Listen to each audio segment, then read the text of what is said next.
What's good, everybody? It's Typo here, back with another video, and today I'm going to be bringing you the updated branded Dracotail deck profile. I actually acquired the Fallen in Whites instead of having to borrow them this time, so I'm going to be able to do a profile and actually play this at locals. I know the deck's getting phased out, but this is by far one of my most favorite decks that I've ever played as a whole. Just the sheer synergy between the two engines, along with Dracotail, is really nice. I am missing a couple things specific, mainly on the Magician's side, which they are on the way, so I'm just playing a couple sub options for it as well. Either way, I'm going to get into the profile here. Obviously, for the Magician's package, we have our 3 Spenta, Windsor Aura, and Crowley. This is the necessary package. I don't think you really need to play anything else in specific from this. I think this is pretty guaranteed. I love this card here in specific, Crowley, because Crowley allows you to do a bunch of bullshit. Because if you open Crowley, it's like, oh, cool, I'll go Arthal, add Crowley back, Crowley effect, special himself, and then you're able to bridge off into either the Synchro Ecclesia or the Magista Synchro if I had it. But I'll show you what I'm playing as a sub-fit instead. Random package, still on this, 2 Fallen in White, 1 original. I think it's just best this way. And honestly, I don't care about not being able to see the 3rd Fallen in White as much because I am still on the 3 Ecclesia. I really like the theory behind the 3 Ecclesia because oftentimes in your offhands where per se you open like a Frixel and per se like a Pan or something like that, or an Argola, and you really need to just fuse those off so you're able to search things. This card's great because this can be your normal effect, special Fallen, so you're not locked out of 8s. And then you can go from there. Usually go Protegia off of Ecclesia, then you're able to turn those off hands into playable hands without line in specific. Playing the 1 of Protegia, of course, and the 1 Fallen the Virtuous. You could play this card at 2, mainly just because if you know there's people with Di-Fi. There's a lot of stupid back row cards that are really going to fuck this deck up. So things like Di-Fi, Contact C, this is your out to that if you don't want to burn engine for it. But honestly, I think this is perfect for the branded engine. I'm not playing Branded Fusion anymore.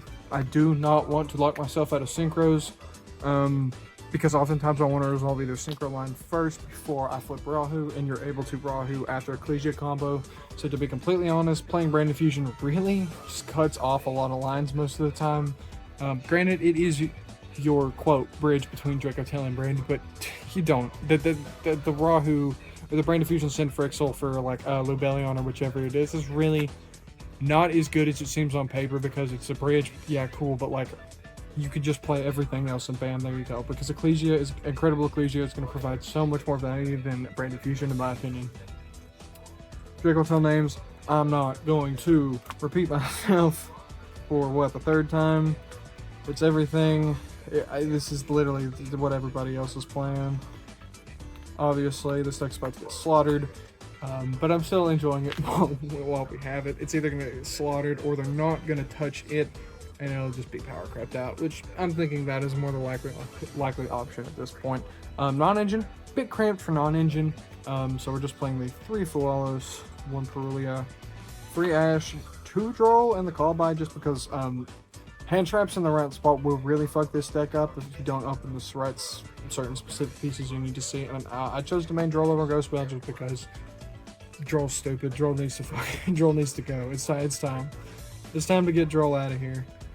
Moving on to the extra, now this is where we'll get into the things I'm missing in specific from mainly the Magician's package, but we're still playing 2 Arthal, 1 Gulamel.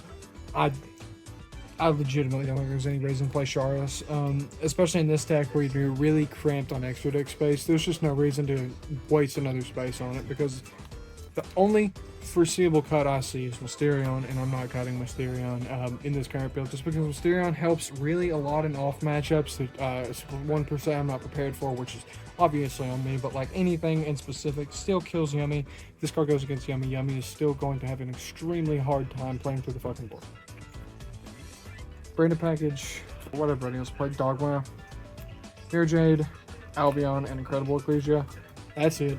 There's legitimately, I think the only world where you start playing Sanctifier again is probably evenly matched.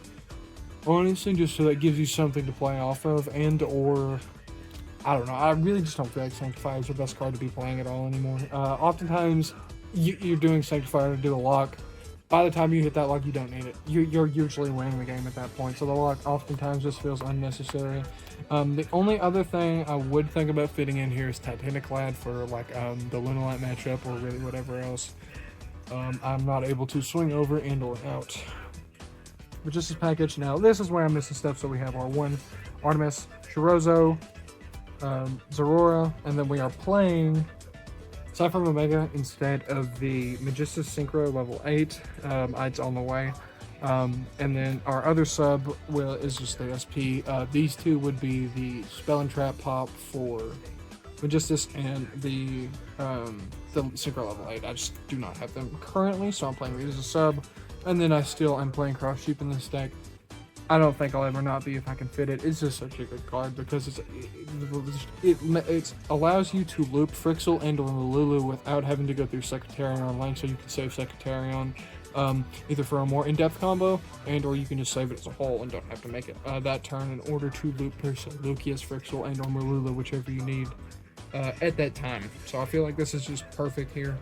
Other than the two sub options, I feel like there's almost nothing I would change about this deck in its current state.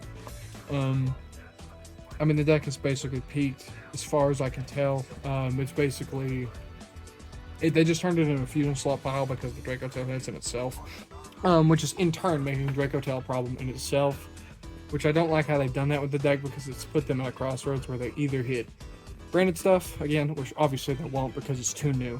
So they're just probably going to kill Dracotail this next list, which I am prepared for, and I will still be playing this deck within the near future.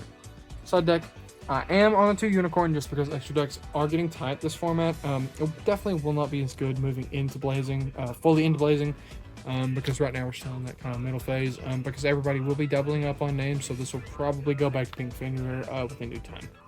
Siding the 2 Ghost Spell here, just feel like Mating Droll is better this format. I'm going to be honest because it kills a lot of decks. Like if you use it very early on with the right hands into Elf Notice, it's going to do a good amount. Same thing for Coulton. If you draw them at the right time, it's just going to do better. It's still a good card, don't get me wrong, Ghost Spell. It's still a good card to be manning. I just really don't want to or don't have the space, nor do I want to increase the card down. 2 Nibiru, of course. Nibiru's Nibiru, the 2 Perulia. Probably going to change to, like, I don't know, if people keep playing Malice at locals, this will be Lancia within due time. The 1 Magna Hut for the Mirror, which I doubt will be happening nearly as much. It's also pretty good into Yummy. Talents probably could get changed for something else at some point. Just haven't really thought about what. Fallen Virtuous, Solemn package, and Anti-Spell. I'm still on this. I don't think. Legitimately, the only other thing I feel like could be different is like 1 Judgment, 2 Dragon's Mind, or something like that. I don't know. I just feel like, because I don't want to have to play the Dragon's Mind and surely rely on the fact that Arthal or whatever else with 25, like if I have to summon, I can summon Albion. Do not want to have to rely on the fact of those being on board just to be able to get an Omni when I can play these instead, and then obviously I just have to raw open them, but either way I just much rather be able to play these instead. And then Anti-Spell, it's Anti-Spell, just a very stupid card in general. But I'm going to wrap it up here. With that said, hope y'all enjoyed.